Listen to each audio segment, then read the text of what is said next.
Subscribe करें अरब Urdu TV को, साथ में बेल आइकन को प्रेस करें लेटेस्ट वीडियो सबसे पहले देखने के लिए। बिस्मिल्लाहिर्रहमानिर्रहीम। अस्सलाम वालेकुम। अरब उर्दू टीवी में खुशामदीद। सऊदी वज़ारत सेहत के मरकज़ी तर्जमान डॉक्टर मोहम्मद अल आली ने आज 8 मई बरोज़ जुम्मा को प्रेस कॉन्फ्रेंस से खिताब करते हुए बताया कि पिछले 24 घंटे के दौरान कोरोना वायरस के 1701 नए मरीज़ों की तस्दीक हुई है, जिसके बाद मजमूई मरीज़ों की कुल तादाद 35,432 तक पहुँच गई है। जारी होने वाले नए मरीज़ों में 22% सऊदी और 78% गैर मुल्की हैं और 26,856 मरीज़ हस्पताल में ज़ेरे इलाज हैं, जिनमें से 141 की हालत नाजुक है।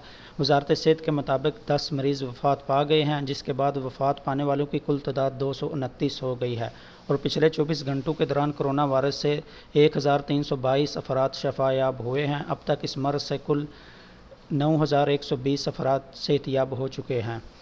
पिछले 24 घंटे के दौरान जारी होने वाले अदाद-ओ-शुमार के मुताबिक जद्दा में 373, मदीना मुनव्वरा में 308, मक्का मुकरमा 246, रियाज़ 142, दमाम 130, अलजबेल 122, बीश में 75, अलहफूफ में 68, अत्ताइफ में 62, अलखुबर में 41, बीशा में 29, यम्बो में 23, हदा में 10, अद्दरइया में 10, तबूक में 8, अलगुनफदा में 7, वादी अलफरा में 6, अज़ुल्फ़ी में 4, सफ़वा में 3, बरीदा में 3, अद्दुम में 3, अलखरज में 3, अलजफ़र बकीक में 2, महदद ज़हब में 2, सबिया में 2 और खमीस मशीत, अलकतीफ़, अज़्ज़ख़रान, अलनईरिया, अलईस, तथलीथ, अललीस, बलजरशी, अलमखवा, दबा, अमलज, खफर अलबातन, थुरिबान, अरअर, वादी अद्दवासर, सादक, अद्दवामी में एक मरीज़ में कोरोना वायरस का टेस्ट मुस्बत आया है। वीडियो पसंद आए तो लाइक करते हुए दीगर दोस्तों के साथ शेयर ज़रूर करें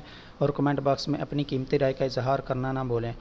अगर आपने अभी तक चैनल को सब्सक्राइब नहीं किया तो चैनल को सब्सक्राइब करते हुए बेल आइकन को लाजमी प्रेस करें ताकि हर आने वाली नई वीडियो की अपडेट आपको मिलती रहे। वीडियो देखने का बहुत शुक्रिया। अस्सलामु अलैकुम व रहमतुल्लाह।